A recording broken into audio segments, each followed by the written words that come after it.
Tolerance and acceptance. We speak of these virtues often, but do we all practice them? I'm Yvonne Greer.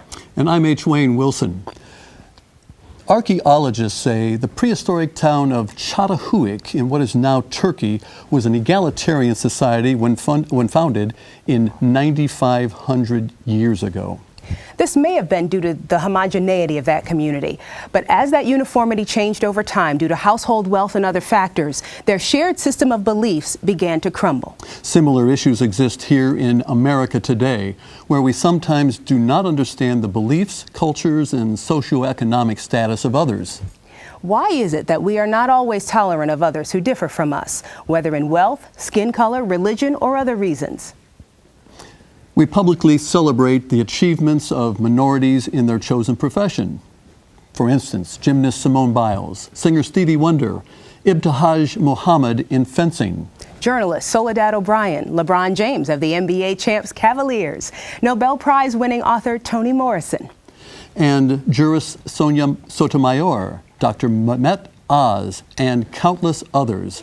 But without fame, would we be accepting of their principles without regard to color or creed? In the aftermath of Ferguson, Baltimore, and Baton Rouge, is Central Illinois primed for protest? Why is it that color or spiritual beliefs become stumbling blocks to relationships? Why do we assign all people of the same appearance a single identity? We'll address these issues in the next 2 hours as we present a special edition of At Issue on WTVP. A town hall on race relations. We'll delve deeper into the topic to include religion, police-community relations, and what steps might resolve these issues. A large, diverse group will discuss the issue, and you can participate as well by going to WTVP.org to offer your comments and questions through both email and Twitter. And with that, we'll begin the show. And we'll start with a thank you to those at home and to everyone here in our studio audience. We know these are sensitive discussion topics. We appreciate your candor. We appreciate your respect. We appreciate your willingness to share openly with all of us this evening. A Gallup poll recently was taken that surveyed all of the reactions between African Americans and whites primarily and how well they thought they got along. What that poll showed was most of the time people felt that way until about 2012, and that was when the Trayvon Martin case came to be. About 2013, when that verdict was handed down and it did not go against the person that shot him, Black Lives Matter was born.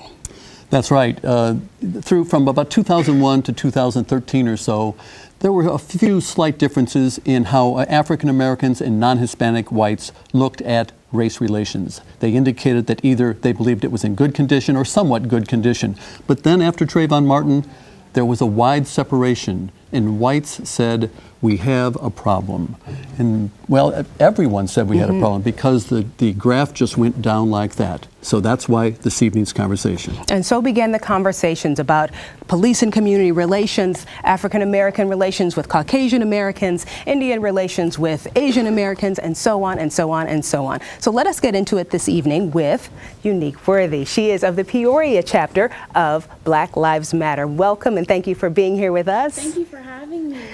Let me start by asking why you got involved with Black Lives Matter. Was the Trayvon Martin case pivotal for you? It was, but over the summer we saw quite a few events that we didn't feel reflected how other people thought America was going on. And for me, it wasn't right to sit aside and watch things happen any longer. It was time to take action. Of course, as someone who's only 18, it's important to me to reach out to people who are like me and younger than me and get them in this talk as well. When you hear the term Black Lives Matter, I've heard many people and seen a lot of comments on social media that say, well, all lives matter. What's the point? Your response? Black Lives Matter doesn't mean that all lives don't matter. It doesn't mean that white lives matter less. It just means that in today's time and age and where we are, it doesn't seem like people know that Black lives matter. Quincy, you're nodding in agreement. Quincy Cummings with the NAACP in Bloomington. I'm sorry, is that correct? Yes, Bloomington yes. Normal. Bloomington Normal, thank you. You're nodding in agreement. Your thoughts? Well, you know, I'll be honest with you. When Black Lives Matter came out, I was a little bit skeptical of it, and because at first I thought it was sort of misleading. Because when I think of Black Lives Matter, I'm thinking of the whole spectrum of it, not just with police brutality. And I know that Black Lives Matter does have a primary focus on that. But to Unique's point, And I'm definitely a supporter of it because I believe it does embody the spirit of young America. Those young folks that don't really connect with the NAACP or some of the older established civil rights organizations. To her point, with the whole Black Lives Matter and All Lives Matter debacle, I asked the same question. What was it? Because I admit I really didn't understand at first, and it's really it really boils down to just what she said. Yeah, all lives matter, but some lives matter less to people, and that's where the awareness piece needs to come from, and that's what Black Lives Matter is starting to address. Thank you. Let's turn to Quincy's counterpart in Peoria. Don Jackson is president of the local chapter of the NAACP. Don, your thoughts? Well, I'm going to pick up on what Quincy said at the very end. The whole point of Black Lives Matter is bring to the attention of the public the fact that young African American males are being slaughtered on the streets of many cities around the country. Fortunately, Peoria has not been one of those streets yet, but it could happen here just like it's happened anywhere else. And I'm talking about young African American males who are unarmed and have done no wrong. You look at a number of places, the event that happened in Minneapolis, Minnesota.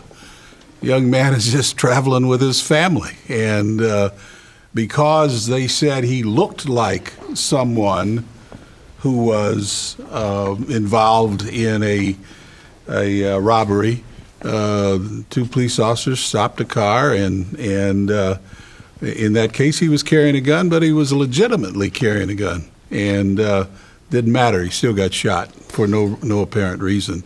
So it's the whole point is to bring the attention to the world and to the country that these lives do matter. They're important people to the community, and they should not be just indiscriminately murdered because somebody thought they had committed a crime, not that they had committed a crime. That young man up in Minnesota was Philando Castile. That's correct. And yes. just yesterday, we had one of the leading activists down in Ferguson, Darren Seals, was found dead in his burned out car. That's maybe the sixth individual in St. Louis County in the past year or so.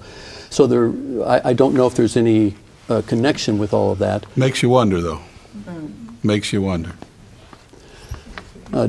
Chief, this is Chief Rick Bleichner of Normal. You have to be sensitive to these kinds of issues when we talk about Philando Castile and others of that nature who have been shot by police. Have you changed anything at the police department in Normal because of that? Well, I think obviously we are. Whether we're sensitive to organizations like Black Lives Matter. People ask us all the time, well, do you agree with it? What do you think about it? I think there's certainly, I don't agree 100% with some of the things that are said, but I do agree with other parts of it. And I think that's what we see across, whether it's law enforcement or our community, is we may not agree 100% with something somebody says, but we agree with the fact of their right to say it, and we can at least listen to them and take some value out of that. That's part of it. I think when you shut it off and don't want to listen, because sure, Black Lives Matter has not been kind to law enforcement, and I think there are times when I can get a little bit bristled from that because I think, well, that's not me. That's not the Normal police department. But I also understand how in today's times, with what happens out there and things that occur, how that image could be, people could look at us that way. When you ask about training, I think we've looked at it. There's some things that I think when it comes to best practices that we do.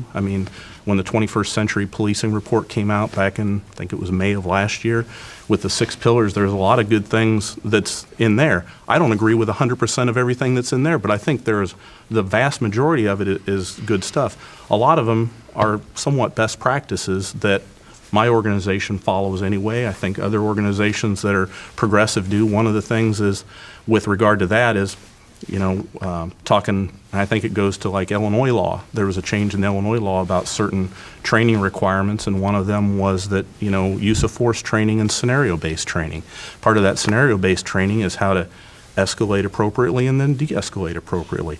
Our organization's been doing scenario-based training for many years. And so those are the kind of things that I think, the types of training we look at, escalation, de-escalation, mental health. There's a whole host of things that I think we have looked to increase in how we do them and change some of those things. And we'll talk about those 6 pillars for the 21st Century Task Force a little later in the program. But first, Yvonne? It really is important to recognize how many facets there are to this conversation and this quote-unquote problem, if you will. Just last evening in the Peoria area, a lot of African-American citizens got together with a group of Peoria City Council people to express their displeasure at a lot of things that they considered unfair. Lack of job, lack of opportunity, not getting the same shake as everybody else in town. I'm just paraphrasing, if you will. Our First District Councilwoman Denise Moore is with us this evening. Good evening to you. Your thoughts on that aspect of this issue, when the community just feels frustrated and you represent the city. What does that mean to you? Well, I like to see that. I like to see people demonstrating and communicating their displeasure with what they consider is a lack of responsiveness on the behalf of the city. Being the first African-American female on the council, I found that quite amazing in 2013 when I was elected. I said, surely that cannot be correct. But it was. And so that got me to thinking, if this is the first time for someone like myself in 2013, surely there are other things that are happening that perhaps could be done better. And I'm finding out in the time that I've been in office that there are a lot of things that can be done better, but it takes people like myself and some of the other council members who are newly to the council to bring those different ideas, because I think we have a council now that some more than others are listening and taking heed to what is being said and trying to institute those things that we are told into our policies. For example, the city is very active in on our contracts that we have with vendors, requiring a diversity goal within the vendor contract, specific measurable diversity goals. And if that is not happening, we want to know why. We want it corrected. Not just tell us why you didn't do it, but it has to be done. There is no two ways around that. And I, for one, watch that. Okay. Terry Renner is the mayor of Bloomington, Illinois. And Terry, you wanted to join in on the conversation. Yes, I did. And if I can just perhaps broaden this perspective just a little bit. I mean, as mayor, we have a very, very diverse community in Bloomington, and we're becoming much more diverse. Increased African-American population, increased Hispanic population, Indian subcontinent population. And one of the things that we have done, and in fact, Mike Matika from the Not in Our Town led a group back in December where we were embracing our Muslim brothers and sisters at a time where it was really politically, some were taking advantage of that and saying perhaps outrageous things nationally. So in the history of humanity, it's not been our history to embrace diversity. We've pointed out differences, and we've fought, enslaved, and slaughtered each other based on that. And the irony is that the evidence today shows us how similar human beings are genetically throughout the world. So we should be understanding our commonality, embracing those differences. And in Bloomington, we've got a long way to go in terms of diversifying our workforce. One of the things I, as mayor, can have a direct impact on is our boards and commissions. One of the things that I said when I was elected is that we need to blow open the political process and that we need to make sure that our boards and commissions look like our city. Frankly, other than the Human Relations Commission in Bloomington, where we had some people of color and some gay people, the rest of the boards and commissions were dominated by middle-aged and old white guys and gals, right? And now the city's boards and commissions look like Bloomington. We've got millennials, we've got West Siders, we've got gays, we've got straights. We're going to make better decisions if we embrace that diversity, because it's going to be more reflective of our community. And so at 500 feet, that's where I'm coming from as mayor. And in terms of specifics in law enforcement, I can tell you when I go to the U.S. Conference of Mayors, there are always, the nation's mayors are talking about these issues. It's right on the top of the saliency of their decisions. And so community policing, creating understanding is really important. We just a few weeks ago had a West Side Bloomington picnic. Police officers were there, getting police officers to understand the community and the neighborhoods, and getting neighbors to understand the role of police officers is really important, because the role of law enforcement has changed. They aren't just cops anymore. They've got to be psychologists, psychiatrists, and perhaps even people who are your social worker. And they're doing that on a daily basis. And I have to say, our police chief, Brendan Hefner, has done an outstanding job. And it doesn't mean we're perfect. We're trying.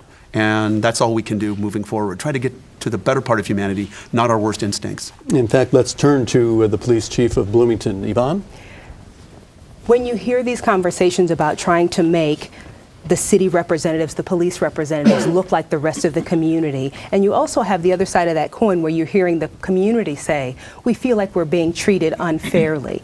What is your challenge as head of the police chief to make sure that those steps are taken so that what's happening on the force is reflective of what's happening in the rest of the community? Well, first of all, thank you for the invitation. But these conversations help a lot. But it takes both law enforcement and the community working together. And if you're talking about things with law enforcement and us trying to become more diverse, then we need help, because we can advertise and we can have people test, and we've had higher number of minorities come out and test, but you obviously need more when you're trying to build up your numbers. But we also need people spreading the word. Everybody doesn't look at all the advertisements, be they electronic, news, and everything else. We have to work together to do that. So you believe there's a shortage of qualified applicants? I mean, not just qualified applicants, but applicants in general that want to come onto the police force that are African American or other minorities? Yes, I would say a shortage of applicants, because obviously if you get more applicants, things are going to work out. And I think that, you can talk about problems in law enforcement, but you can also work towards trying to correct some problems if you think they are. All right. Thank you very much. Let me turn to Don Jackson real briefly, because Don has been very, very involved in trying to find jobs. And later on, we're going to talk to Larry Ivory. Larry is the president of the Illinois Black Chamber of Commerce, and Larry's going to talk about job opportunities in that realm. But he mentioned jobs in trying to find police officers. Recently, the Peoria City Council said, we're going to raise the number of minorities in both the fire and police department, and they set specific goals so that by 2025, I believe it's Denise, 40% of the police department will be by 2025. Is that doable, and is that good enough? Well, yeah, it's doable, we think, because the NAACP was critical in making that happen. We actually got an ordinance passed in the city of Peoria to make that survive those members who work to get that to make that happen. And but two things I have to say. I've heard we've got a long way to go. I've heard right at the top of our list. But here we are, 2016, and we're still talking about something that's going to happen in the future instead of doing things about it right now. I have been critical of the city of Peoria for not only fire and police jobs, but just jobs in administration alone. You look at our county government, you could shoot a shotgun in there and never have to worry about hitting an African-American employee in there. Same way in Bloomington, the chief talks about we got to get qualified applicants. If I'm not correct, he may be the only African-American employee in the Bloomington Police Department. Normal is even worse as far as I'm concerned. I don't think they have any African-Americans in their police department, and Galesburg is just like it. You can go across the state and see the same conditions in 2016. Tell you what, let's ask the two police chiefs then. We'll talk with Rick first. Rick, can you give us an idea, if you have the idea, how many people of minority are on the police force? I can tell you, going back to what Chief Hefner had said, we've looked at increasing the number of applicants, because again, it tends to be a math problem sometimes. If you have 75 Caucasian males and they make it through the process and get to the interviews, you have a large pool. If you start with 3 or 4 black males, black females, Hispanic males, Hispanic females, by the time you get through the written test, the physical test, and down to the interviews, you're lucky if you have 1 or 2. Over the time since I've been chief there, one of those goals was to increase the minority applicants with a focus on trying to hire qualified minority police officers. In that time, I know when I took over, and again, we do have African-American police officers. We have 2 black males who have been hired in the last 2 years. We have a black female who is in the process of being hired right now. We have individuals from Middle East background that have been hired. We have almost a dozen females. And again, we're working towards that. It's not going to be able to get cured overnight. But again, we went from having about 12% minority applicant population or individuals applying when I took over in late 2011. And the last process we had about 34% minority. So from that, I think as we continue to move forward, again, those hires that I mentioned to you, except for the underrepresented female population, have all been hires in the last 3 years or so. Some of these conversations may make you say yeah or no or raise an eyebrow, and I wonder, and we invite you to get online and join us in the conversation. We're available to take your questions via social media on Twitter and WTVP.org. I saw your eyebrow go up when that conversation about the makeup of the police force was happening. What are your thoughts, Unique? I think it's great that you can say that you're trying to raise the minority population, whether it be African Americans, Hispanic, those of Middle Eastern background, or women in general. But I think if you can count the number of your minorities on one hand or two, or tell us that there's possibly a dozen, that's still an issue. It's great for you to have the will to want to do something, but if you're saying in the last 2 years, you've only hired 2 African American men and 1 African American woman that is still in the process of being hired, and you only have a dozen Middle Eastern background, it's kind of like saying, well, I've got a black friend.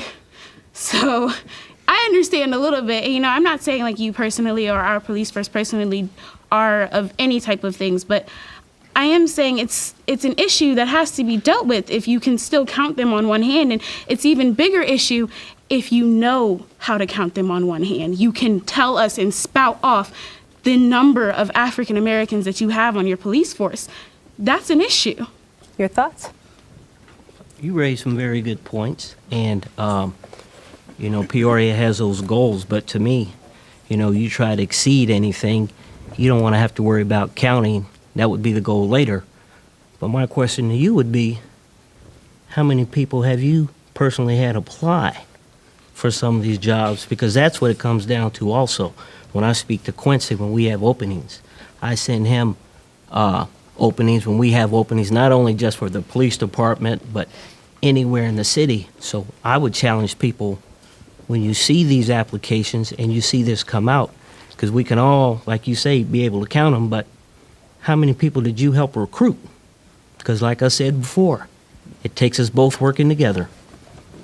You had something to add as well. If I could add, also the hiring process is relative to the size of the department. For somebody like Peoria that has a larger number of police officers, hiring 1 to 2 people a year is nothing. For smaller departments, you may only hire a handful of officers a year, so you are making a bigger difference in a shorter time. But the other piece of this, too, is you look at some of the most diverse departments in this country, some of the most diverse police departments, and they still have issues. So just hiring a department that is more representative of the communities does not guarantee that you're not going to have race-related issues, police and community-related issues. Those are still going to exist. So we have to look beyond just, again, adding a label that we got this many of these people, this many of these people. But let's also not forget, it's not about just the race. It's about the gender. It's about identity issues that come up. And we have to be representative of all of our population, not just looking at merely race. And tackling all those issues is exactly why we're here tonight. Thank you. H. Not in Our Town is an organization that's been in Bloomington Normal for 20 years now, Mike. And both Mike Matika is here with NIOT, can I call it that? Sure. And Jen Carrillo is here. Jen, your thoughts? I think I have to agree that putting black and brown faces in traditionally white spaces doesn't address the problem, but certainly is a place to start the conversation. I do think we have to look at systemic issues and at cultures. So like, you know, when there's an invitation made about, am I gonna recruit people to apply for the police department, I would feel very uncomfortable to do that unless I sense that there was a real commitment from the police departments to transform their culture. Because I think it's easy to shift the blame towards individuals, like why don't people want to step up to the challenge of being police officers in their communities? But that sort of avoids the question of like, is there something about police culture in the United States today, especially in predominantly white communities, that would make a person of color feel unwelcome or feel, that they're going to be asked to do things that don't line up with their values as part of a police department. So I think that there are bigger questions to be addressed besides just like, are there qualified applicants? Mike? For 20 years, Not in Our Town has been this grassroots movement in Bloomington Normal trying to talk about issues of race, class, gender, sexual orientation, religion, and again, trying to build a common ground where people can come together and, as the mayor said earlier, see the humanity in each other. But at the same time, Jen raises a very, very important point. As a pale skin, it's easy for me to say, I'm not racist. Nobody wants that label. What's harder to do is to look at systems. And to me, that's where the challenge is it's great to build human relations of understanding with each other, but sometimes we have to look at lending practices, hiring practices, all those things that are often below the surface that still discriminate against people. And sometimes that's the harder nut to crack. Terry Renner wanted to join in on the conversation. Terry's the mayor of Bloomington. Yeah, actually, and just to add to Mike's point, what I would say is it's not just systems, but I mean, we have an African-American president that this country should be proud of, right? You would not have someone from a racial minority being elected president of the United Kingdom or of France, frankly. But that does not mean that we don't have other structural issues. Today, of the number of African-American babies that were born, about 30% have been born at or below the poverty level. For whites, it's less than 10%, right? So we've got that as an even broader structural issue that we have to understand, and getting police officers to understand that, to get our decision makers to understand that, and to have African-Americans understand the perspective of others as well. So again, coming together, as Mike Matika said, I think is really, really important. And having conversations like this, I certainly applaud you and the television station. Thank you. Let me expand the conversation just a bit and talk about the Muslim community. We're talking about differences in culture, understanding each other. Mike actually mentioned that it's difficult. He said, as a pale American, that you have a difficult time sometimes understanding others' beliefs and cultures. And so we have Halima Nalla here. Could you talk a little bit about your perspective on this? Yes, I was invited here by the Islamic Foundation of Peoria, and I came because as we're talking about making decisions for the future, I think it's time to involve the future in the conversation. When we're talking about if we need more numbers in our police forces, where are you going to recruit? It's about the attitude of the people who are going in, who are going to school, who are deciding right now what careers they want to go into that we need to focus on. So just an example, if I feel like I don't know my police force, if I feel like there's something there that I may not trust, it may not be a career that I would want to go towards. So if we're wanting to add more minorities into police force, I think we need to look at the bigger question of what is the police force to the people? How do they view us? Would they want to join the police force? Would they want to even seek an application? Yvonne? Through her work at the Elite Youth Outreach Group, Sherry Cannon has got her finger on the pulse of the future, if you will. What are some of your thoughts and impressions on this? Are you hearing from the young people that you work with and their impressions of this? Are they wanting to be police officers and be a part of the change? I think the first thing that I wanted to address is that I think in any time that we're trying to change a culture, that we have to be intentional about it.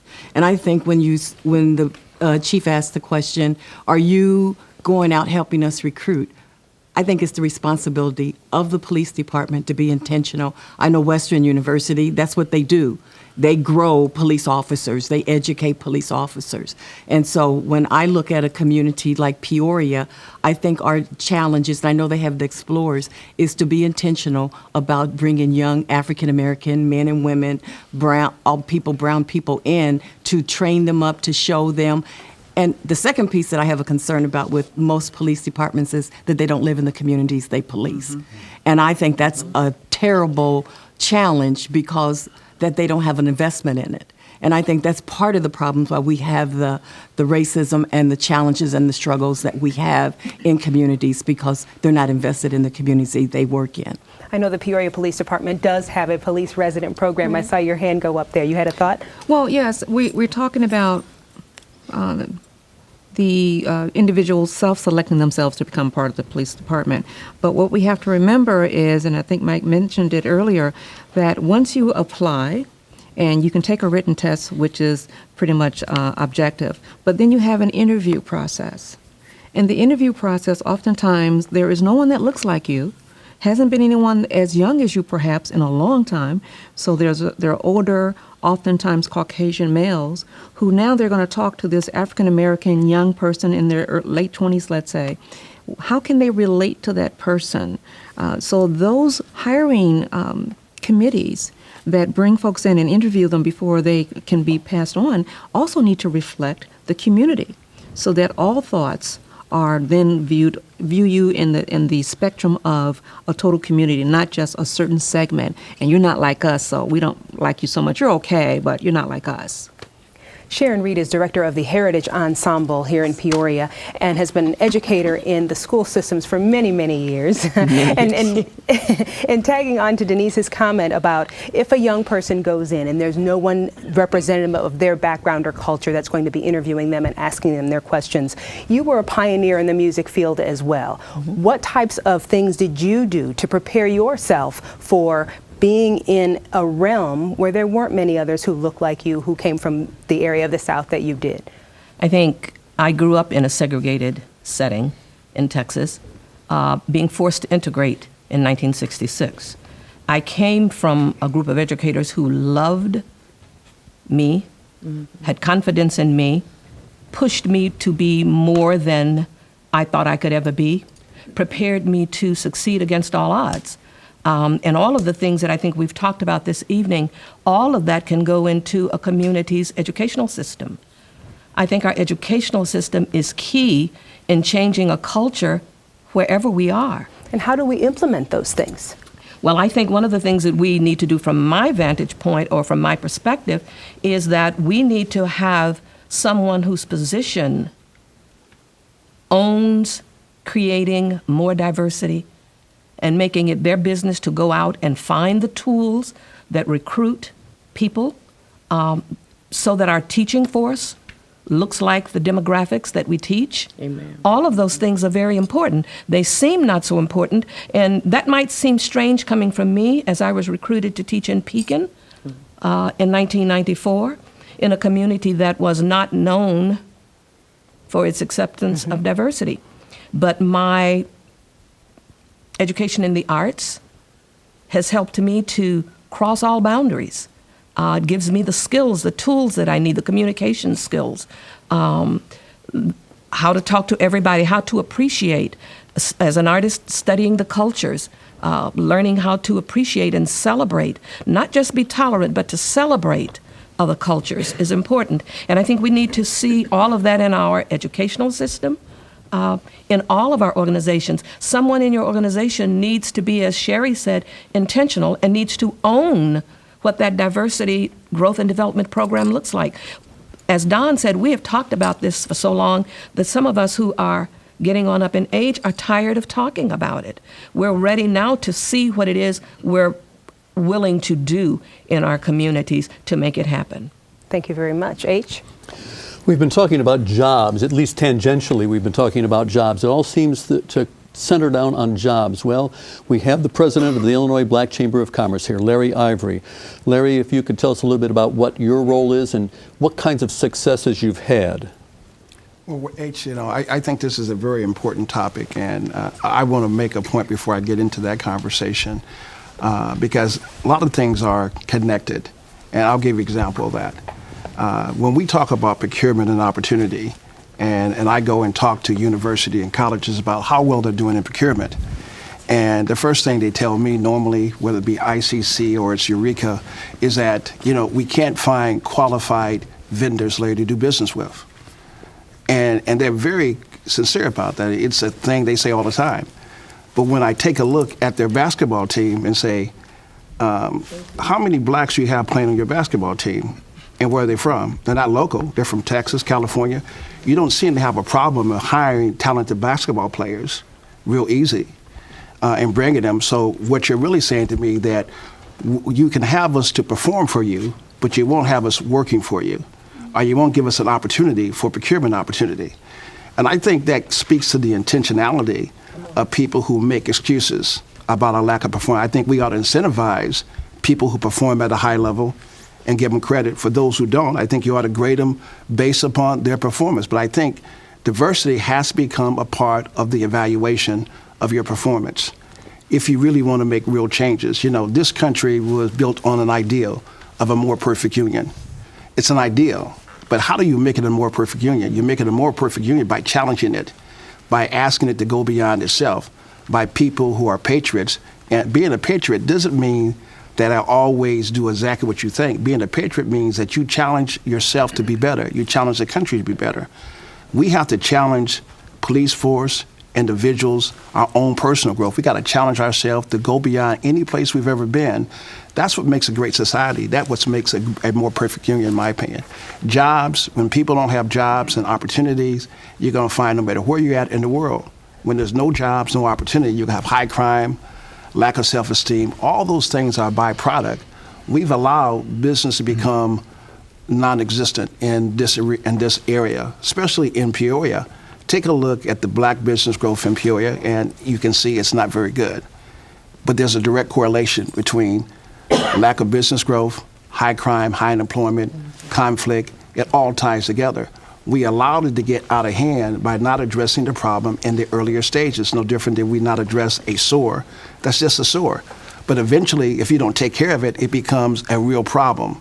Eventually, you may have to cut off your leg or your arm because it's out of control. We've allowed ourselves to be desensitized and not challenge each other because we're too comfortable. And I think it's our job to challenge each other to be better and to have a very candid conversation. So I think we can do better, but I think we got to challenge each other to do better. I'd like to expand the conversation, stay with the Illinois Black Chamber of Commerce, and turn to your coworker back here who came down from Chicago. If you could stand up, sir. Sure. And identify yourself, and we're going to expand the conversation to the other rows of the audience. Sure. My name is Vincent Gilbert. I'm the Regional Vice President of the Illinois Black Chamber of Commerce. And this is a very fascinating conversation. We're in the land of Lincoln. And Lincoln said over 150 years ago that a house divided cannot stand. And until America deals with this question of race, there will be an internal problem. And we see it now across the country. But to have the conversation seriously and not talk about a holistic approach, the police department cannot do it alone. It's idiotic to think that they can. We have a lot of these young people who are homeless. We have a lot of the young people who have medical problems. We have a lot of the young people who have mental problems. A lack of jobs, contracts, and opportunities is a direct relationship to crime. Larry and I were in a conference, surprisingly, by the Koch Foundation, two of the most conservative Republicans in this nation. We were fascinated to hear this comment. America cannot sustain itself with having 25% of its population, black and brown people, make up 80% of the jails. It is no longer sustainable to lock up hundreds of thousands of African Americans for drug crimes. And they said that it's bad for business. And so, believe it or not, the Koch Foundation, two conservative Republicans, are leading the charge for criminal justice reform in this country because they say it's a model that's failed. And we look around the country, we see incarceration rates sky high. But you also see, as Larry pointed out, a lack of jobs, a lack of contracts, a lack of viable opportunities. So unless we really look at the structural, institutional racism problem, the local communities cannot solve the problem. Thank you for joining us from Chicago. Yvonne? Unique, you had a response. I did. in response to him and kind of add on what he said, it's important that people see people who look like them want to do jobs like them. I want to be an elementary school teacher, but I promise you I never had a black elementary school teacher. I actually didn't have a black professor until I got to college, and ICC is probably the only place where I've seen more than 3 black professors in a day. I went to Central, which is made up of mostly African Americans and Hispanics, and there was not one Hispanic person in charge. We've waited this long to get Dr. Coleman, who's now a principal, but I'm already gone. You have kids that are graduating this year. Why would you want people to become teachers and they've never seen a teacher that looks like them? And to them it says, why would I be a teacher? Or why would that be something I look into when I've never seen anyone like me succeed there? And if I might challenge you on that question, as a pioneer yourself, someone who's decided to be outspoken about the things that are important to you, what is it that makes you step forward and use your voice when you say so many others will not because they don't see anyone that looks like them? It's probably my household. My mom works in Pekin, and everything I'd heard about Pekin up until probably my freshman year of high school was kind of iffy. So I live in a place where it's allowed for me to speak my mind. It's not only allowed, but it's expected of me to have an opinion and to voice that opinion, voice it respectably, of course, but to voice it nonetheless. And it's important to my mother that I show my younger sister and my cousins and the rest of my family what you can be when you put your mind to it. I was young, my mother made us repeat, you are special, you are important, you are beautiful on a daily basis, and that sticks with you for the rest of your life. And it lets you know that it doesn't matter that you've never seen a white teacher, or you've never seen a black teacher, or you've never seen a black lawyer besides Thurgood Marshall in Black History Month. You can still do that, but you have to understand there's a lot of obstacles that you will face that other people will not. Thank you. Yvonne, photographer Todd Pilon and I had a chance to go out and chat with some adults on the streets and ask them if they thought that there was a problem with race relations in Central Illinois. And we're going to turn to the audience after this and see what their take on this is. But first, let's hear these citizens. I think it's still not a very diverse area to live in. I think there's still a lot of racial issues going on with us. There's not a lot of ethical things for us to do as far as African Americans here. I believe that there's still some problems in the workplace as well. Still a lot of racism and prejudice. Well, I think it continues to be a problem here as it is everywhere. And I think sometimes we get sidetracked and think about other problems, but it sort of never goes away. It's been there a long time. It's still a challenge. I feel like it's very sad. It seems like we have went back quite a ways instead of advancing. I feel like the African American community, we are really at a disadvantage at this time as far as economics and education. I know in our workplace that we have a lot of individuals that live in rural areas and they don't interact with other races on a regular basis. And a lot of statements are said that are kind of inconsiderate or insensitive in the workplace, and it still causes friction. There is probably a racial hate. We're not supposed to hate our brothers and sisters. People should be able to, be with whoever they want to be with, regardless of color or religion or anything. People are people. I don't see no color. It doesn't matter the color of our skin or how we were brought up. We just need to get along. Getting roundtable discussions together and talking about ways to improve relationships around the community. I think one of the best ways we can do that is actually immerse the police department, the fire department into the community and have them be a part of a lot of social events that go on, just so we see them in a different light. It's better to deal with problems on the table than in violence. Violence is wrong. It's evil. It ain't good for you. It ain't good for society or the community. The problem, if you will, is never solved until people of different races know one another. And the more interaction, the better. Start with the children because they are our future. So I feel like we need to start with our education because we are really falling behind compared to other states in the United States of America. Well, we here at WTVP believe the more interaction, the better as well, which is why we are here this evening. Thank you very much for being with us. And again, thanks to our studio audience. Your comments and questions are welcome, as are yours at home, online, through WTVP.org or on Twitter. You had a comment, sir. Would you please stand and let us know who you are? Absolutely. My name is Marcus Foliano, and I'm the Deputy Chair of the City of Peoria's Advisory Committee on Police Community Relations.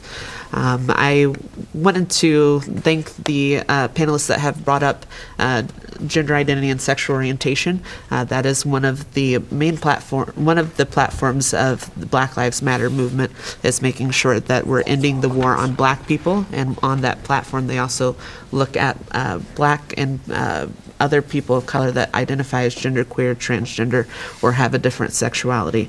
But the question that I wanted to ask of the representatives from Peoria and from Bloomington and the chiefs is going back to Sherry Cannon's question about residency of our officers. The city of Peoria now has 4 resident officers. It's a program where the city owns a home or rents a home, and we have a police officer that lives there and works within the community. Over the years, we've seen crime going down in the city of Peoria, but the feeling of safety going down as well, even though crime is going down. And I think that is directly connected to the fact that our police department no longer requires that the officers that serve in our neighborhoods live in the neighborhoods. As a commissioner for the city of Peoria, I'm required to live in the district that I live in, and as a commissioned officer, they are not. So my question to the chiefs and to the mayor and to Councilwoman is, do we expand the resident program, or do we require that our officers live here in the city? Thank you very much. Good question. Anyone got a response? Let's turn to the mayor of Bloomington, Terry Renner. Is there a requirement for officers to live in the city limits? There's not. And of course, this is a trade-off. When I, frankly, also go to the U.S. Conference of Mayors of the International City Management Association, there are questions about what do you do with any type of residency requirement, whether it's for police or if it's for fire.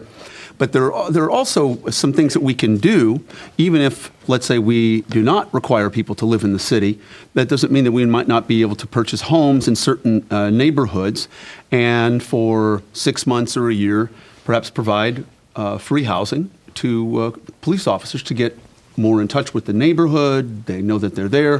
Frankly, we do know that some studies show us that if you've got a police car that's parked in a neighborhood, that really doesn't hurt either in terms of helping to reduce crime. So I think there are a lot of things that we can do without necessarily forcing people to live within the city of Bloomington, especially if we're trying to diversify our pool.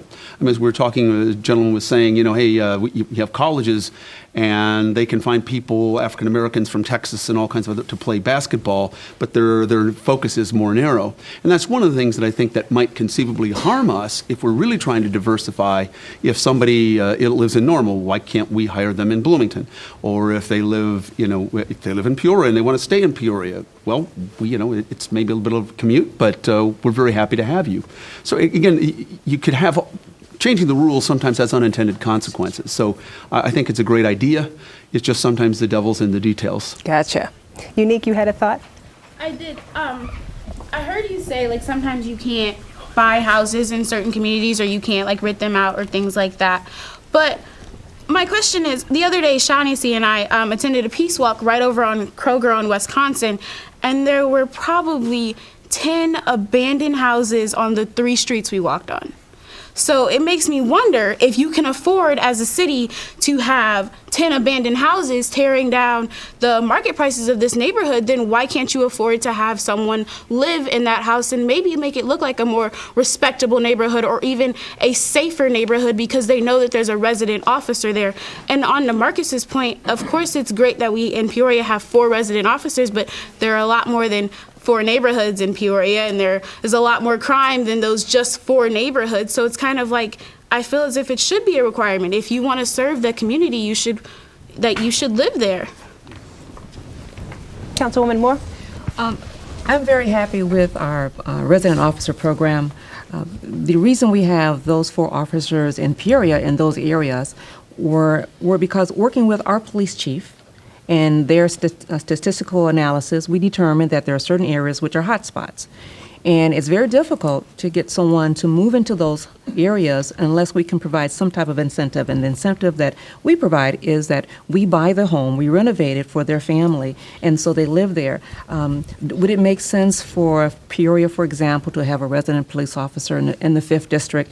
Probably not, because statistically there's not the type of crime that we need to address in that district. And so we try to go where we find that it's needed. And then to the point of vacant homes, I am all over that issue in the 1st District. And oftentimes, as we saw on the news here recently in the 3rd District, there was a home that was vacant that did not fall under the city's purview. We didn't own it. The bank owned it. The bank decided against the community's wishes to tear it down. It was a historic home. Everyone was very upset. They thought the city was behind it, but we weren't. So oftentimes, a lot of the homes that are out there, our hands are tied because someone owns that. Someone has property rights to it, and we just can't come in and take it from you. That's government overreach, and that cannot happen. And so we have to work with those absentee landlords and encourage them, let's say, to improve their properties. And to the point of the resident officer, it has been a success in Peoria, and I hope to see it continue. And someone mentioned that the crime is going down, although the perception of it, not necessarily, but we need to address that educationally. But where those resident officers have been embedded, the community embraces them. They want to take care of them. Yes, and I think someone mentioned if there's a police car in front of that house, crime goes down. And if I may indulge you one last moment, I live on the South End, and I had a repair person come to my home, and he came to the door and he said, "Well, what's going on here?" I said, "Well, what are you talking about?" He said, "Well, there's a police car out there," and I looked out, and I smiled. I said, "Is that a problem? Was there something wrong in this community?" I said, "Well, the police officer lives in that house next door. That's why the police car's there." And it wasn't a resident officer. That officer just happened to come home for lunch. And so just because there's a police car in the area doesn't mean there's something wrong. Understood. Did you want to add?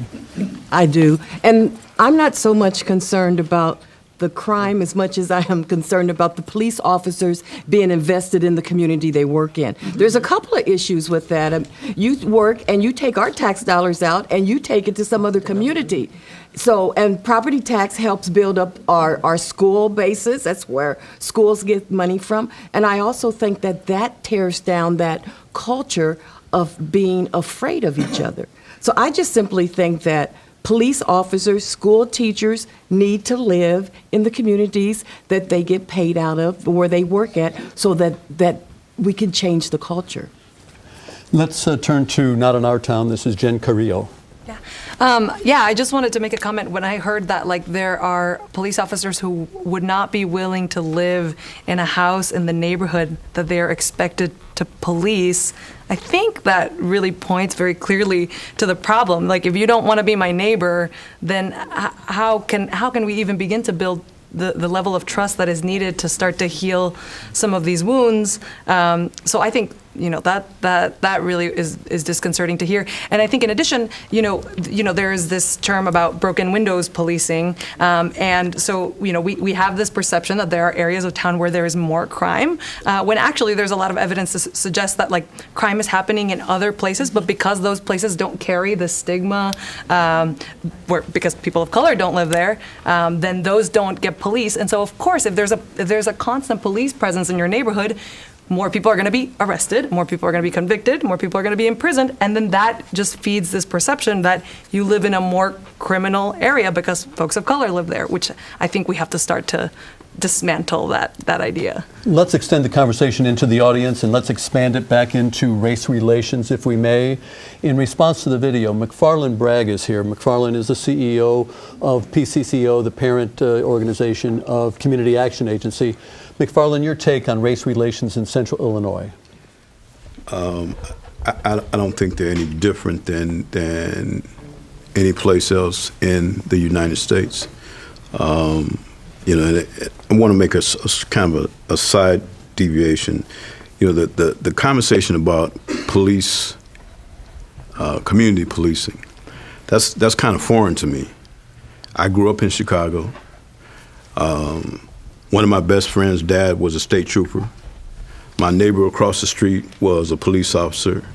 Police officers were coaches for our football teams, our Little League teams.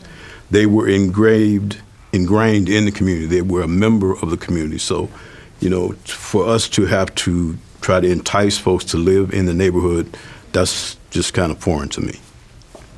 So, but to me, there are a couple of things. One is information. We have young people that don't know history. We have people that don't share information. A lot of gains that were made in the late 60s and early 70s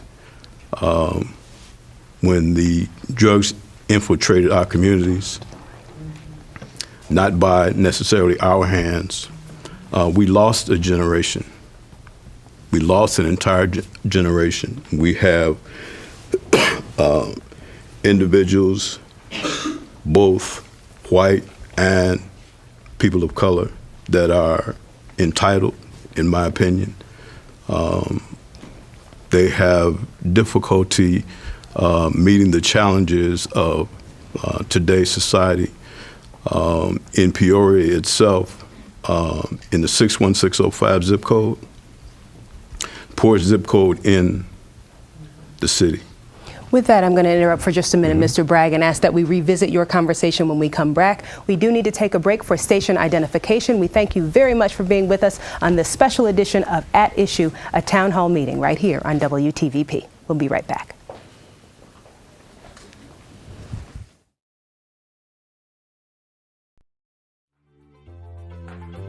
It's time for another Illinois Adventure Quick Trip. Our destination is the Galesburg Railroad Museum. There's so much history that falls back to the start of the railroad in 1854 when the first train come here, and all the connections. It actually goes 7 different ways out of here. Today the museum compresses that history in a facility located next to the local Amtrak station. Inside, displays are divided by categories that touch upon every aspect of railroading. For example, there are exhibits highlighting conductors of not only passenger trains, but also freight trains. But it's the large outdoor displays that, at first, draw the most attention. Among the cars at the museum is this caboose, which fulfilled several purposes. It was a rolling office for the conductor. There's an elevated platform to keep a watch on the train, and it was a living quarters for the men when they were away from home. Across from the caboose is an RPO, or Railroad Post Office car. As the train passed through a station, the men in the RPO would raise a hook to capture the mail bag.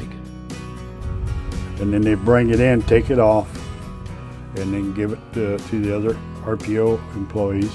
Then they would start sorting. As you look at these, Rock Island, different towns, and they would throw the mail in there. And just forward of the RPO car is this CB&Q steam engine. The CB&Q had 10 of these built back in 1930. It was built for passenger service, and at the time, I've been told, it was designed to run 80 miles an hour. Engineer, of course, he had his controls here. He had brakes for the cars and the train. The engine brakes were up here that had a release on it.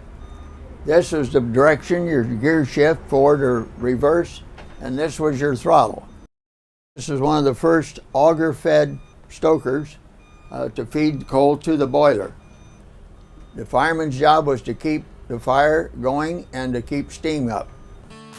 We are more of just a museum. We do have quite a bit of one-time, what I call collectible books that are available for people that do come and do research, because the CB&Q is the only railroad in the United States, even to this day, that has stayed in the black in their finances. For more information about the Railroad Museum, go to www.galesburgrailroadmuseum.org or call 309-342-9400. And join us in the future for another Illinois Adventure Quick Trip.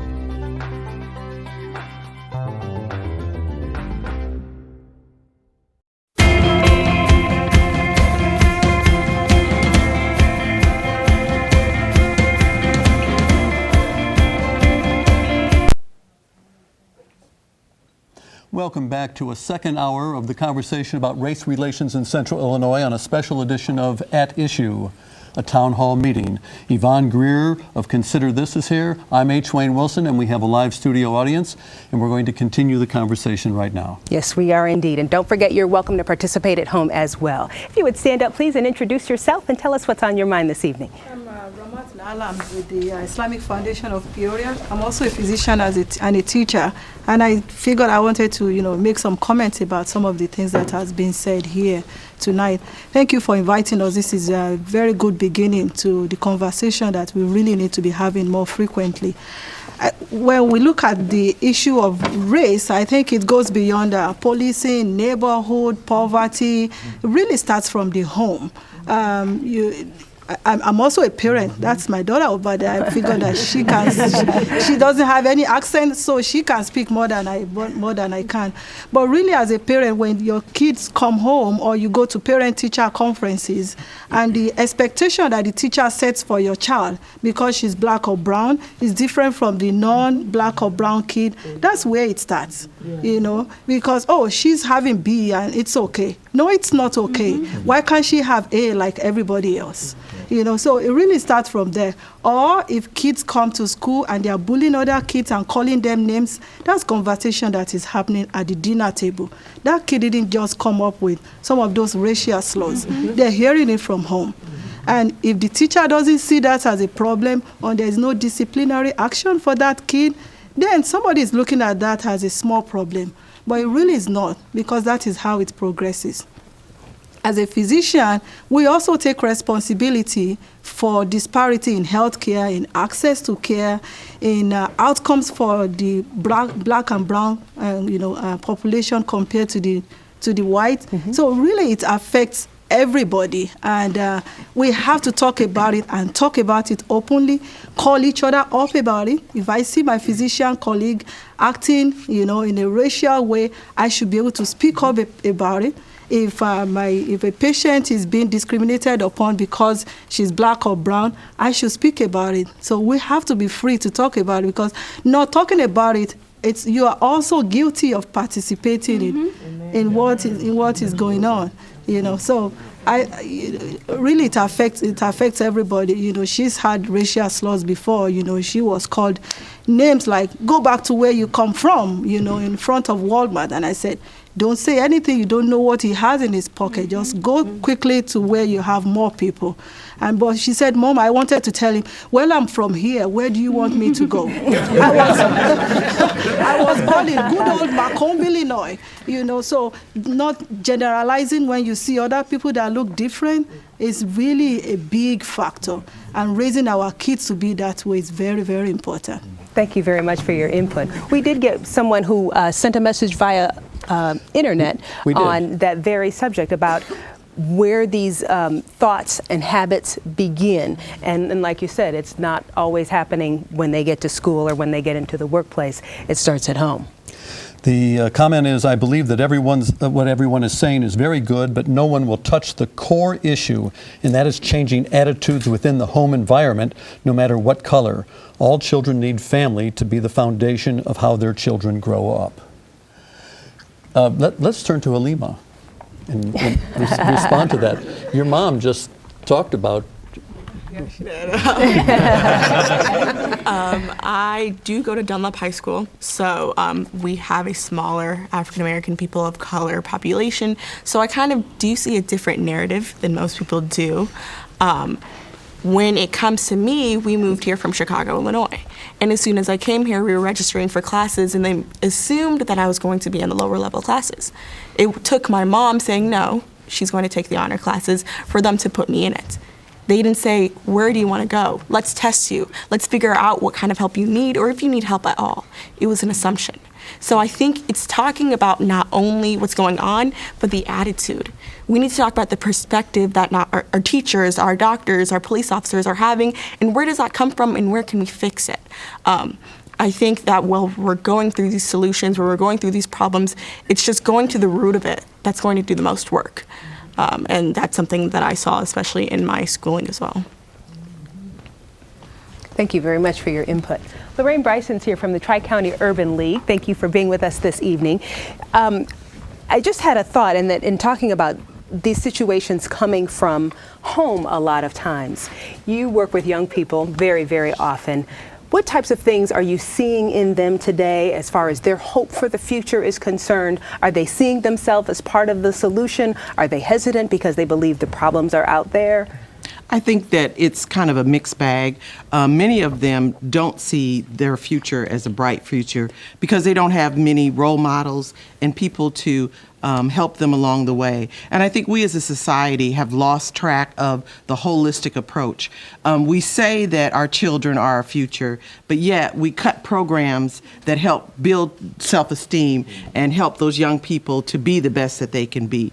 We say that education is the key to success, yet our public school systems are not funded appropriately.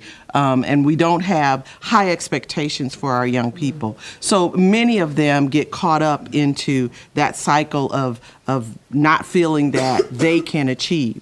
Then there's the other side that do want to achieve, but they hit up against that systemic racism and the systems that want to hold them down.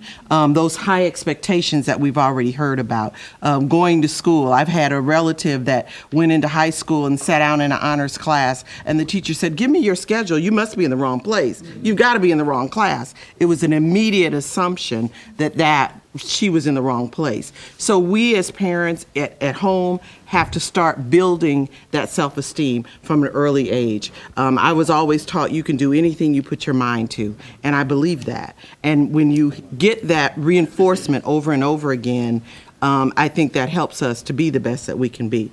I think in the workplace, it has to happen too. So if you believe it, and I believe it, and Sharon believes it, and we all believe it, how do we change these systemic problems that exist that don't share in that belief when so many people going through the system have the belief? Well, I think it happens in the decisions that we make in the workplace. It happens in the rules that you have in the workplace, the laws that we live by. I'll give you another example. When you look at crack cocaine, that's a certain type of penalty.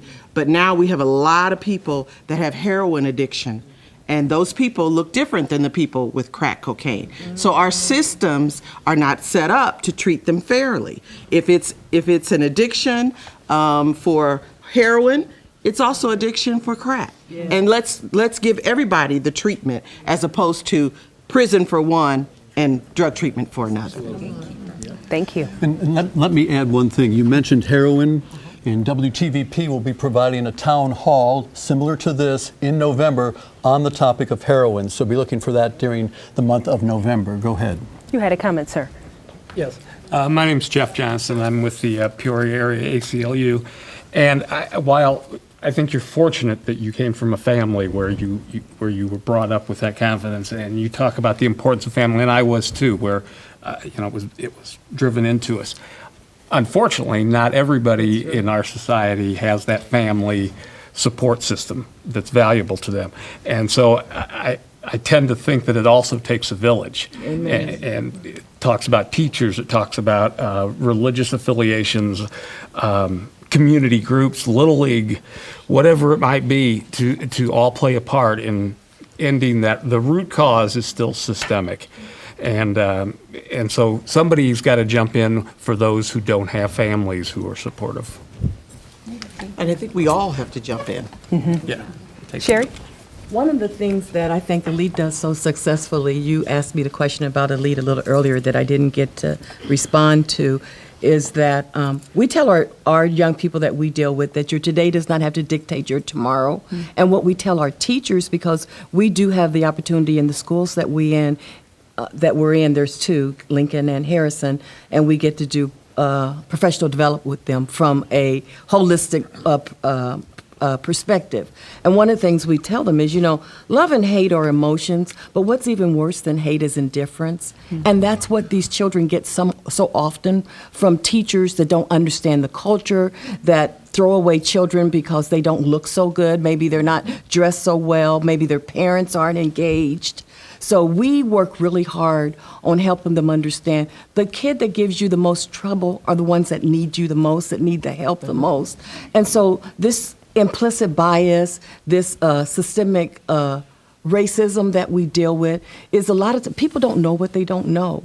And so and we assume that just because you're a teacher and you're degreed, that you understand the culture, and when you look at Peoria schools, it's 65 to 70% children of color, but there's 6 to 7% teachers that look like them. And that's a travesty, because understanding the culture is as much part of education as teaching them their ABCs. And we have to be, and I'll say it again, intentional about all of the things we do if we expect any changes to happen. Let's cross the aisle, and if you'll close your eyes for just a moment, we're going to go down to Mississippi. I don't want to go back down. But you were raised in Mississippi. I'm Ernestine Jackson. I did come from a little town called Benoit, Mississippi. And if I close my eyes, and it was in the early 40s, tell you my age, if I close my eyes, there are times that I believe that I'm sitting on that front porch of that shotgun house looking at some of the things that are happening in our community, in our country today. And I have worked over 45 years in the area of equal opportunity. And I never forget when I was hired at City of Peoria, they said, what do you want to see changed? And how can we do it? I said, I want to work myself out of a job. I just retired from a job doing the same thing, and I didn't work myself out. But we're talking today, but we're not talking about the real crux of what is going on and what's happening, because we're talking from the head and not from the heart, because there are so many things that's going on that we have just brushed over, because unless people decide that they want to have a better community, a better country, we had better as people and as human beings began to deal with our hearts. Because unless the heart is changed, all the things we've talked about jobs, hiring police officers, hiring anybody, it's not going to happen. Because all of a sudden people are making excuses for their inappropriate language. I have a constitutional right to say what I say. It doesn't matter that it hurts people. It doesn't matter what people say. Unless we start really deciding to really talk about race, we're going to be here, and I'll be long gone, and you are going to be talking about it, your kids are going to be talking about it. But we have to make sure that if we're going to sit and talk about anything, let's really talk about what do we need to do as a people to begin to tolerate, and I hate that word, tolerate, but to make sure we began to do things for each other and understand that we're all human beings. That's what I was taught out of my household. And I haven't seen that, and it's getting worse. So if people think that I'm not way out there, because if you listen to what is going on and what's being said on television, you will know that people are headed back to where I was in 1946 when I came to this town. And I'm hoping that we quit talking about that surface stuff and began to talk about race and how do we get along with each other to make not only this city better, but our country better. Let's have a couple of other members of the audience have some quick responses to that. Thank you for the lesson from Mississippi. Sir, identify yourself, please. My name is Brian Asbury. I'm new faculty at Illinois Central College, where I teach courses on communication. So I could not want to echo your sentiment anymore, right? It is time that we start having difficult conversations, and to go from speaking from the head to the heart requires a particular kind of vulnerability and accountability, right? So it's not time for me to stand up here and have conversations about how our police force need to do better. As an educator, it's my responsibility to stand up here and talk about how I can do better, right? It's easy for me to talk about what should be happening in homes, but I study critical issues and identity, and we know that working class families teach their children how to become come working class families, right? So I can't expect them to do something outside of their wheelhouse. And I have colleague after colleague who tell me things like, I would like to have difficult conversations about race in my classes, but I'm afraid, right? I don't want to make a mistake, and I don't want to offend somebody. So we shut off our heart, and we speak from our head, right? So we have to speak in coded languages. We have to dance around issues. We have to be willing to say, this is me, right? This is my best effort, and this is what I'm going to do until you tell me to do better, right? Until you show me what I should be doing differently, but I will be accountable for it. So yes, I'm with you. I'm ready and willing to speak from my heart, and I coach the speech team, and so I've got students here with me, and that is what I coach them to do, right? Speak from the heart and stand with conviction. One of the things that brings people of all kinds of cultures and communities and religions and faiths and backgrounds together is the arts. Sharon Reed, Artistic Director of the Heritage Ensemble. You say oftentimes in your programs, we're here to build a bridge. What do you mean by that? Well, the Heritage Ensemble was conceived out of a void in this community for performance organizations and opportunities for people of color. I would get calls every time there was a production for and about black people. But then one day it dawned on me, along with some other people who have been very supportive of my career, that you have the same credentials as everybody else. You don't need to sit and wait for something to happen. You can make it happen yourself. So the Heritage Ensemble celebrates African American history and culture through music. And whether it is through our singing or the message in our music, we strive to tear down walls and build bridges between all people. And it is very intentional, it is very purposeful, and while it is an organization that specializes in African American music, we do that because there's no other organization between here and Chicago that does that. And we teach it and learn it and study it and perform it from an historical perspective, because this music that's born out of the African American experience is the only music that we as America can claim as our own art form. And so it's that awareness piece. But what I really wanted to go back to, if I may, I don't mind visiting that piece about what do we teach in our homes. Unfortunately, listening to the beautiful young lady here and her mom, she's still having to teach the same thing in her home that we taught in our home. And our youngest child graduated from Richwoods in 1999. We had those same issues of having to go in and insist that our children be allowed to take the enriched classes. That we're still even talking about that today in our system means that there is something seriously wrong, because we don't have enough teachers who have the same expectations of all children to teach them to be what they need to be.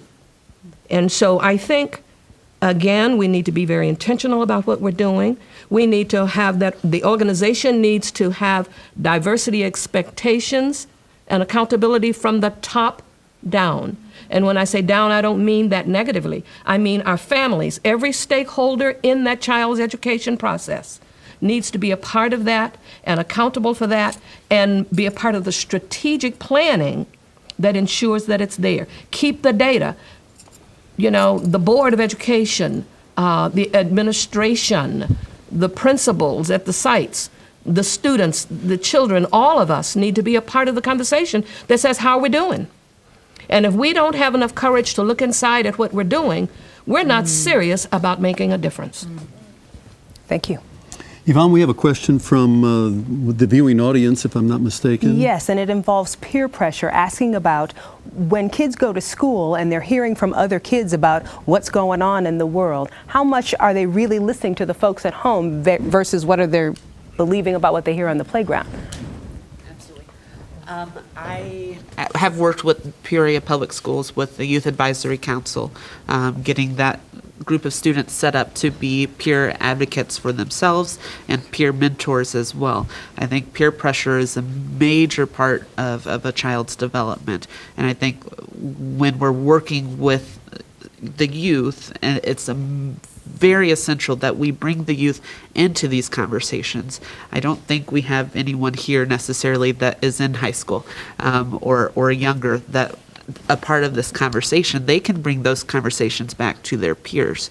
Their peers are more likely to listen to each other about reproductive health issues, about race issues, about all sorts of issues than they are to listen to an adult. That's something that's been studied and proven over and over again. So unless we're having these conversations with the students in a very adult way, those conversations aren't going to be happening amongst themselves. Thank you very much. We had a question back here in the second row. It was more of a comment, since we're talking now about speaking from our hearts as opposed to our heads. I think a lot of times people in the majority, and by that I mean white people, don't realize things are different for black people, okay? We're talking about education. You know, I have a 9-year-old sister. I came from District 150. I've been to the black schools, and I've been to Washington Gifted, for example. You know, think about a white classroom, majority white classroom, okay? No, let's go black first. Think about a majority black classroom. Walk past the classroom, you hear things like, be quiet, sit down, stop moving. Heartbreaking. Heartbreaking, you know, for kids under 10, you know, impossible things asked of them. So not only are they set up for failure, but they're taught to be obedient above anything else. Yep. Go to, you know, stop running around.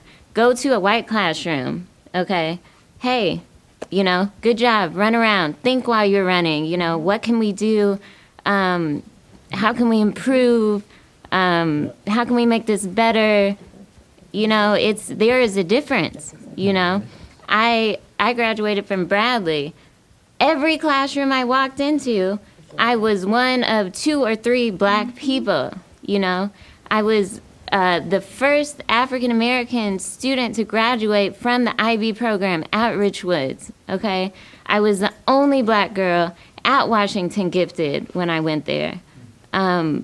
These are heartbreaking things, and so to hear from people like these police chiefs say, oh, well, you know, you guys aren't applying. There's not a qualified applicant pool. Like, no. I don't know who your HR people are. I don't know who your marketing people are, but I've seen the advertisements for black police officers in Peoria, not in Bloomington, but it's kind of like there's an assumption that we want to work for you guys, when really, you know, you guys, perhaps not on a local level because I don't know all the statistics, but on a national level at least, you've been terrorizing our community. No, I don't want to work for you. No, I don't have any friends who want to work for you.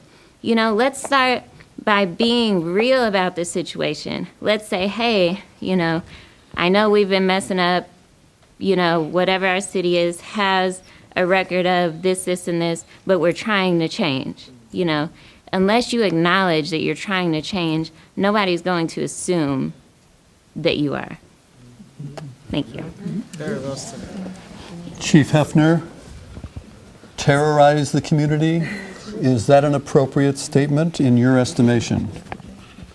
I would definitely say that's a strong statement. I also respect people's opinions. You know, we have a job to do, and it's a very tough job. But one thing that she said is correct, that we do have to be more accountable when we do things that are wrong. And that's what, I know these gentlemen, that's what we try to do. And that has hurt law enforcement nationwide. And as other people have heard me say, I don't want to be stereotyped, as we're talking about here, as a black man, nor do I want to be stereotyped as a police officer. When we do wrong, we have to own it.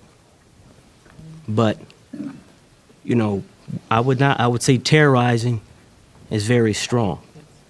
I would say that. And That can be a perception, but we also know there are other things going on too. That, like that gentleman said over there, it's not a police problem. It's not just a community problem. It's a we problem. And that's why we're all here.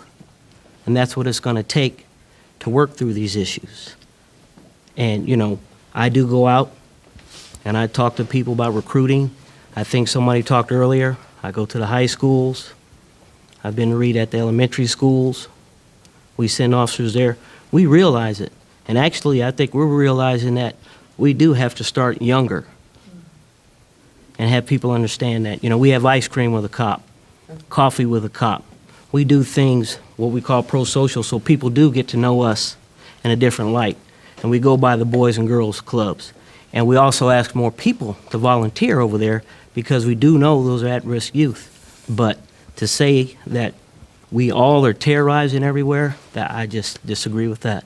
But we do have work to do. Thank you. Terry? Yeah, if I could just chime in. I want to say that, at least in Bloomington, I think, you know, we have an outstanding police chief and police department. That does not mean everybody, right?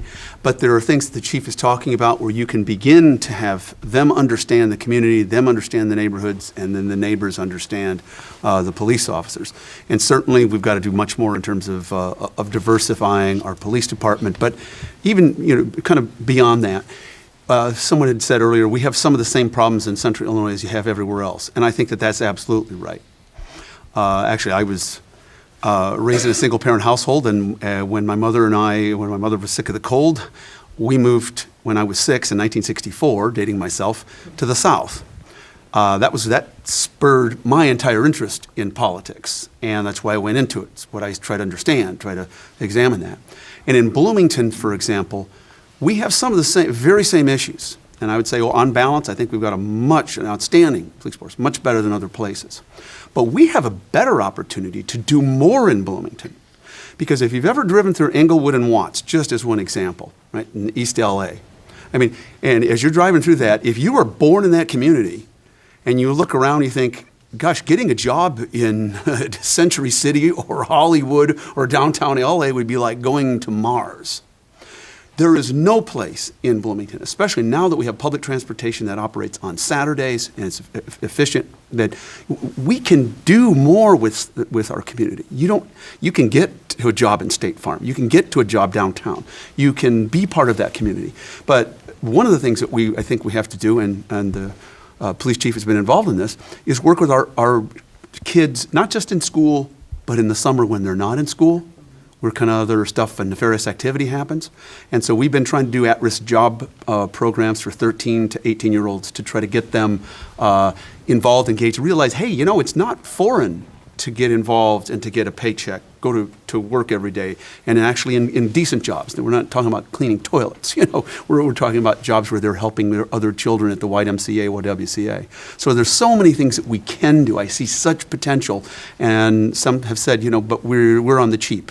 Frankly, if we could invest a little bit of money in at-risk job programs, for example, we would save so much money on the back end, whether it's law enforcement or it's jail or whatever. And so anyway, I think thank you all for being involved in this way. And the more conversations we have like this, the more pressure on our public officials, the more progress we're going to make in our community here. Unique, did you have a comment? I did. I had a comment for the original question that came up about kids hearing things within the school and then also hearing them at home. One of the things that I do with Shaughnessy Rickman is we go into these schools and we talk to kids about hot topics and racially charged conversations and things like that. But I know myself as a student, when I hear something, even now, when I hear something, the first thing I do is go home and tell my mom, Mom, did you hear that Colin Kaepernick doesn't stand anymore? Oh my gosh. And then one of the things that we do is we sit and we talk, you're lying, show me the proof. So it's important that these conversations not only start at school, and that's one of the things that we talked about with the teacher whose classroom that we're in. School is the place for the call to action. Not only is it the appropriate place, but it's the only place where you can catch a child in a learning mode. When they're at school, they're already there to learn. They're already there to hear. They're already in the environment where I hear it in this classroom, and I'm going to go tell my friend who I see in the hallway, and they're going to go tell their friend who's in their next classroom. But it's also important that you have teachers that don't say, well, let's just look at the statistics, or let's look at the information, or let's look at what this tells you. I want to know what you think. I want to know what you feel. I don't want you to tell me what you thought you looked up and what you thought you saw. I want you to tell me your opinion. And then I want you to challenge me to not only tell you my opinion, but give you an actual reason and backing for my opinion. And I feel like that is something that is really missing from our school systems. All we do is hand children worksheets that say, well, the statistics says that 60% of African Americans are going to go to jail this year. Or 40% of the pregnant people or the pregnant teenagers are black. I want you to tell me right now, what is it that you feel about that? What is your opinion? And then challenge me to either deny or like your opinion. And it's not happening. It doesn't even happen at a college level all the time. Thank you very much. And it raises the question about whether or not, and I'm just speaking with my educator friends in my head here, not from any place of informity in my own right, but the educators would say sometimes, well, we're being held to this standard. We have to teach and prepare the kids for this test and for that test so that they can take their ACTs and SATs and go on to college. When do we have the time built into the school day to have these types of conversations if we've got to get this curriculum under our belts?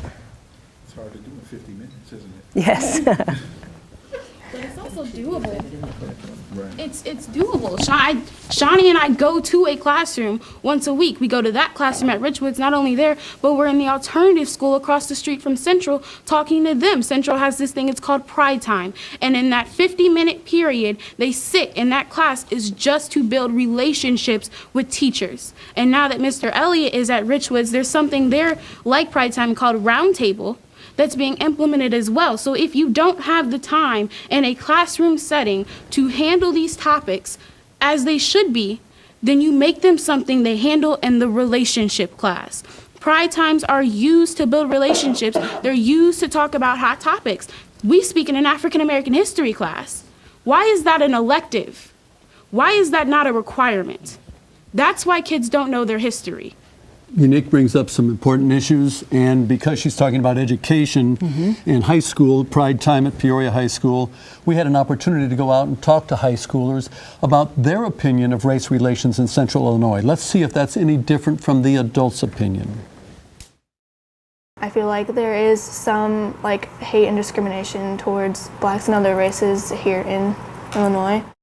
Because of these social issues that are going on around the country with other police brutality issues, with African Americans and other citizens, that the race relations outside of Central Illinois have kind of seeped into, and there's been some feelings of animosity and worry about safety. Just from my visual, being Mexican, I feel like more Mexicans get picked on than how they say Black Lives Matter. I feel like Mexican lives matter too. It's just not only them. But I don't think that we have as big of a problem as what's going on around us in the world, but we still have problems here in Illinois. I think it's a learned trait. I feel like, well, it's more environmental. Like they see someone do it, so they want to do it to get popular or something, and it keeps going on and building up. I really don't know what that person is really trying to portray, so I can't jump to conclusions and just pull the race card just because I am a black female. Just think positive most of the time about every situation. Never jump to conclusions. Maybe they didn't mean to come off like that. Maybe they didn't mean to be rude to me. Maybe it's not because I'm black as to why they acted the way that they did, you know? I think that we need to work on that too as a community, pulling the race card for both sides. Judge kids as just anybody, as the content of their character, rather than what they look like. It doesn't matter what you look like. It doesn't matter what type of stuff you wear. It doesn't matter what you look like or what race you're in. It just all depends on with respect and stuff like that. Very important words from some of the young people in our community. Shama St. Louis helped organize an event that happened in Peoria, speaking to some of the city council residents about issues of concern in the African American community. Would you stand up, please, and tell us about your impressions of that meeting? I felt like the meeting was a very great meeting. I think it's setting the pathway for progression. And I know we've had conversations like this in the past over and over and over again. So I personally made the pledge to create that accountability and that transparency and go back and forth between the community and the elected officials to make sure that the things that were discussed that would happen. But what I wanted to talk about was the fact that I think that we're missing something very important. And that thing is, we don't have enough people who look like me and who are black males and black women who are in politics, who are engaged in the political realm of things. Mr. Ivory has been my mentor since I was 18 years old, and he's still my mentor now. But there is something that he always says that sticks to me. In every meeting that I've attended with him, in almost every conversation that he has, and he always says, if you're not having a seat at the table, you're eating the crumbs off the floor. Mm-hmm. So if you are not a decision maker, you're never gonna fix a systemic or institutionalized issue. You have to become actively involved. You have to be engage with your politicians, or if you see that everybody who's up for election doesn't have your interest at heart, then you run, or you convince your friends to run, and yesterday that was the purpose of that meeting, was to bring the community to the table. So we're not always, brave enough to go out and, run for office, but if I could, for that 2 hours, bring the community to the table where they can actually have a discussion on one level, and it wasn't you talking at me or me talking at you, it was, let me hear your idea. Okay, here's my idea. And then you create more of a equal balance there, and then the community starts to look at the elected officials as if they're human. And the elected official starts to look at the community as if they're human. And they start to have more of an invested interest in what it is that concerns each other. Thank you. I believe Dr. Nalla wanted to add to the conversation. I was just amazed by what the kids are saying. This is our future right here. They are saying the things that we're supposed to be talking about. We're talking a lot about institutionalized racism. What about the internalized racism that we have? What about us feeling like, oh, because I'm this or I'm that, I cannot buy a house in that neighborhood. I can only be a football player. I can't be a physician or a lawyer or a politician or a president. What conversation are we having with our kids and amongst ourselves? In my job, I know I'm supposed to treat the illness, but I also seize the opportunity to empower the kids. Why are you making the decision that you are making? Why do you think you are no better than the other person? Why can't you say no to drugs? Yes, you can. We have to tell each other that we have to tell the kids. Your mom tells you that you are beautiful, just the way you are. And that's what we're supposed to be telling each other. Don't let anyone tell you that this is your limit. You can be anywhere. And that is very important. Whether it is race, whether it is religion, whether it is sexual orientation, no matter what it is, this should not just be about race. The people who are doing racism, they're also discriminating other people based on other differences that they have. And I always tell the kids, I say, can you imagine if we were all black or we're all brown or we're all purple, whatever you are? The world is going to be a very boring place. There's a reason why we're different. Let us celebrate that difference. But no one has the right to put the other person down. Do not judge me because I wear a scarf that I believe in ISIS, because I'm a Muslim. Just like I don't want to judge you because you look somehow that this is what you are. We have to call each other out. So if I'm expecting something from you, you should expect that from me either. We cannot be hypocritical about this. Dr. Nalla brings up a good point that we do discriminate based on a lot of different values and beliefs. And that's why I mentioned at the start of the program the city 9,500 years ago in Turkey, Çatalhöyük. And it was a homogenous society until wealth started to enter into the situation. And that's where discrimination occurred in that community 9,500 years ago. Young man, you had a question for us. Yeah, so my name's Lewis. I live in Bloomington, and I recently volunteered with Not in Our Town and several other groups that were doing some surveys in the community about how the community perceives the police, whether or not they trust them, whether or not they feel safe with them, and whether or not they'd actually call if there was a problem. And surprisingly, well, maybe not surprisingly, a lot of people came back and said no. As the woman here said, like, a lot of people feel like terrorized within their own community. And as the conversation has been going about police brutality and police misconduct, there are a lot of high-profile cases that have captured a lot of people's attention. But as I hear questions being directed towards the officers that are here tonight, which I think is a great thing that you're here to speak with folks, what I hear is a lot of defensiveness and kind of like deflecting, like, you know, well, if people would just apply for these jobs, then maybe we wouldn't have a problem, or kind of generalized solutions around if we had more diversity, then we'd be better off. Sure. But one thing that I'm curious about is as people are opening up honestly to you, and as we're hearing people in the community having tensions and fear for their safety when it comes to a presence of an officer, I'm wondering, like, personally, like, what is your response when you see these kinds of high-profile shootings come up? And how, if at all, does it motivate you to look at your job differently? And what kind of like actual changes are you thinking about moving forward to make sure that your department isn't the next one to take a life in our communities? Let's turn to Aaron Woodruff, who is the ISU police chief.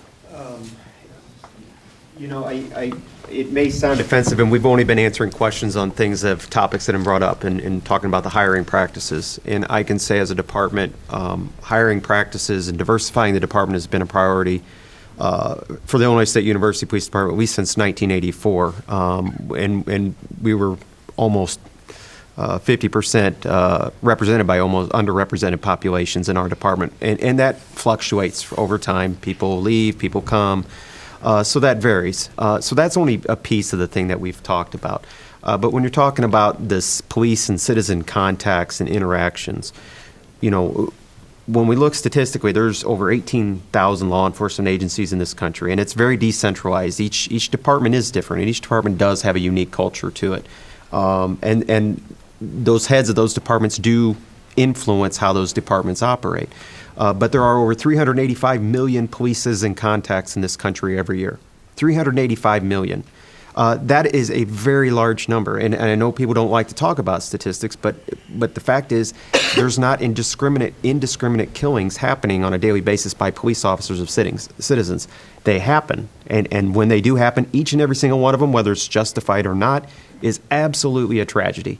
Police officers don't go to their job with the intention of committing or having to use a firearm and shoot somebody. They are prepared to do it, but they have no desire to do that. I don't know one police officer that wants to do that, especially in this time and age when they are pretty much assumed to be guilty before they even have a fair chance to talk about these things. So when we see these issues that come up nationally, what you often hear from police chiefs is, we need to wait for the facts, because what you see as a 30-second snippet on a national media thing may not portray the entire event that took place. That's not to say that the officer wasn't wrong, and in certain cases, the officers are absolutely wrong. And as Chief Heffner's saying, officers need to be held accountable, and transparency is a key part of doing this. But not every situation is the officer wrong, and not every situation is it a white officer on a black, or an African-American officer on a Latino. I believe in the Minneapolis situation, it was a Latino officer and an African-American. So it's not just... I believe it was a Latino officer. Well, but there were two in the car, and one was white. Again, the one who did the shooting, I believe, was Latino. But the point of the matter is, the race issue is a small piece of this. And what are we doing to address it? Again, when we talk about implicit bias training, when we talk about cultural competencies for police officers. That's something that we've been doing for some time in our department, and I know these departments are also doing it. We talk about gender issues, and we brought in the Department of Justice I think it was early last year, to talk specifically about transgender issues in contacts with law enforcement. And we provided a half-day training for every single law enforcement officer in McLean County and jail and correctional officers as well to have a better understanding. And it's not just about race. I had a conversation with an individual who was hearing impaired yesterday and in the hallway, and he was concerned about a police shooting that happened in North Carolina of a hearing impaired individual who the police officer shot because there was a misunderstanding. And I assured him that police officers aren't indiscriminately killing people who are hearing impaired either, but that brought up a great opportunity for us to talk about how do we train our officers on when they're dealing with people who are hearing impaired and what signs to be watching out for. And there's a training on both sides. And as the mayor's talked about, the community also has to understand what the police role in these actions are too. How are police going to respond in certain situations so that they can have an informed idea on what's occurring? Go ahead, Don. Yeah, a couple of things. First of all, a couple of months ago in the city of Peoria, we had two young African-American males walking on Washington Street, looking at the artwork along Washington Street. About 11 o'clock at night, white police officer rolls up on them and asked them, what are they doing? And then proceeded to ask them for their IDs and that sort of a thing. Why is it that they should have been stopped in that manner? And what would you do as a chief if you found out one of your officers was engaged in that kind of conduct? That's what we're talking about when we're talking about harassment and as the young lady said, that's the kind of harassment African American males experience almost every day of their life. You cannot convince me that two white young men walking along Washington Street under the same circumstances would have had a white police officer, stop them and ask them why were they there. They had every right to be there. They had every right to refuse to give their identification as well. But we don't see, when you roll up on African American youngsters in a car, because their left front tire touched one of the dividing lines, pull them over, wanted to search their car, that is terrorism. There is no reason for that kind of conduct, and yet it happens in every city in the state of Illinois and around the country, and some of those incidents lead to these unarmed shootings that we're talking about. So you guys cannot, unless we begin to understand that's terrorism, and the police begin to understand that's terrorism and do something about it, we're going to be talking about this problem 20 years after I'm dead in this town. I certainly agree. I can't speak to those circumstances, and that's why we want people to apprise us of that. Now, as far as this survey, I heard there was a survey. I have not seen any results of the survey, and I would like to see them. But I would tell you this. I think people forget that we are human too. And when we see some of these incidents, we raise our eyebrows also. But as he said, I don't want to rush to judgment, be it a citizen or the police officer. All we're asking is that we wait for all the facts. And it seems that here of late, people don't want to wait for facts. They're just going by what they first see. Everybody deserves a process. But as far as us, yeah, we care. I see some things that trouble me, but I don't want to be that Monday morning quarterback. And one reason that I know Quincy, I know Dale Avery, we know that any of us could have an unfortunate incident, and it's how we want to handle it. But we've had cultural diversity. We're going to have it again this year. Myself and another assistant chief went up with Not in Our Town to Chicago to learn more about some other issues with transgenders, because things are coming out all the time, and we're trying to stay on top of it. And we're doing the best we can, but the educational part goes both ways also, because there's reasons why we do some things, and that's why we've had educational summits. But not to say, you may not like a law, but we're not the ones who made the law. If we violate the law, then we need to be responsible for it. But some people get mad at us because we enforce a law. We didn't make the law. And like she said over there, you have to talk to your lawmakers. But What I'm saying is that, yes, things occur, and we should be accountable when we're wrong. But we should all not be, like I said, be painted with a broad brush. Thank you. Got some comments on this side of the room. Let's go back over to the Black Chamber of Commerce. Yeah, this is all very politically correct. I drove up from Chicago expecting to have a more raucous meeting. Let me just say this, and this is kind of a rhetorical question. Most of the fair housing laws stem from Chicago. I'm gonna ask a rhetorical question. You don't have to raise your hand. How many people in this audience live in a segregated community? That's the problem.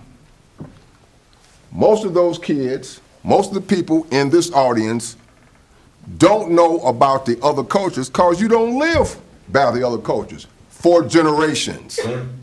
For generations. So to have a conversation that's really real in Chicago and the 19 statistical metropolitan areas of this country, blacks live over there, whites live over there, Hispanics live over there. That's it, that's all. You know, Michael Jackson had a real good song.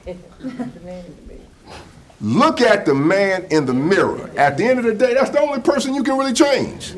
What are you doing in the mirror? What are you doing? Not talking about doing, not thinking about doing. What are you doing?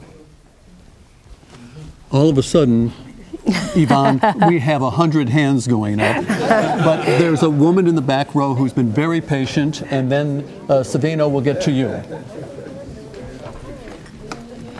And I'd have to say, Asia, my patience just about ran out. But what I do want to stand up to ask this question and to share. And talk a little bit about the pain of racism. And I believe the gentleman before me started to say a little bit about that. And when Mr. Bragg was talking about the history, and you didn't get to come back to him yet. But one of the things, when you start to think about that in this city, if as an African American, if you wanted to go swim, you had to go swim on Thursdays because the swimming pool was going to be emptied. And on Friday it would be clean, so you couldn't go anymore. If you were giving birth to a baby and you're an African American, there was a colored ward for you. And if you happened to come to the hospital and that ward was filled, then you had to leave. Mrs. Crooks could have told me about this, who happened to drop Lenny and who was injured because the ward was filled. If you're African American and you wanted to buy a house at one point in this time, there was a doctor, remember Dr. Maud Sanders, who had to get a white couple to buy a home for her in this community. If you are an African American father or mother or grandmother like I am, you have to start saying, when the police stop you, make sure you put your hands up, make sure you answer, make sure you look in the eyes. That is pain that is filtered through generations, and somewhere we have to have that conversation where people will listen to us, and we aren't careful that because we're on television that we don't speak the truth, call it out, and say that racism has not only cost African Americans, it's cost this country, and we need to have more white people sitting in a room like this if we're going to talk about changing it. Savino Sierra, please. Very briefly, if you would. We're just about out of time. Briefly. I know you can't be brief, but go ahead. I've been listening to all it is white and black. You know, talking about racism. And we got to change our attitude and our thinking. The trouble right now in this town is, and all over, is that all we've heard about is civil rights. We never hear some of the leaders talk about civil responsibilities. That's why there's so much going on, you know, and then all people do is complain, or they say they're mistreated, you know. I myself, you know, I lost my dad when I was 13, and I fumbled around doing whatever I could to make $1 or $2 till I got into the skilled trades. I had a Jewish optometrist that kept nagging me, telling me to find a trade. Nobody can take it from you. So I did, you know, and I was able to serve on the executive board of my union, you know. And Savino, we have 1 minute left, so we're going to have to, and I don't mean to, but we have to. We're running out of time, and I know Don Jackson, McFarland Bragg, who else? Everybody wants to talk right now. We could go another 2 hours. I know, it seems like we needed 3 hours just so everybody could get warmed up to each other and have an open, honest discourse. But we are very, very grateful for your participation this evening. Thanks to those of you who commented online as well. We are committed to continuing this conversation with all of you and all of you at home as well. So please keep the lines of communication open. You can write to us here or send us an email here at WTVP.org, and we'll continue the conversation as we can. And I wouldn't be surprised if we had another town hall on this very issue, and we'll make sure that we have a better mixture and get the white community in here, and we'll have the Latino opinion too. We'll see you, Savino. Thank you so much for being with us on this special edition of At Issue. Yvonne Greer, thank you for joining us. Thank you very much, and thanks again to you at home and online. Good night.